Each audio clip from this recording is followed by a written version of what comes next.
Ассалаумалейкум ағайындар. Бүгін бізде Kia Ceed автокөлігі машина трайт етіп келген. Екінші цилиндрдан пропуск зажигания ошибка көрсетіп тұр.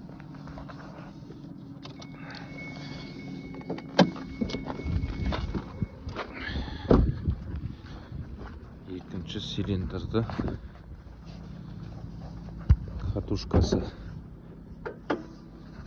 жанып кеткен деп примерно диагноз қойғанбыз, бірақ не толку жанып кеткен. Катушка деген мынандай болып қалған ғой.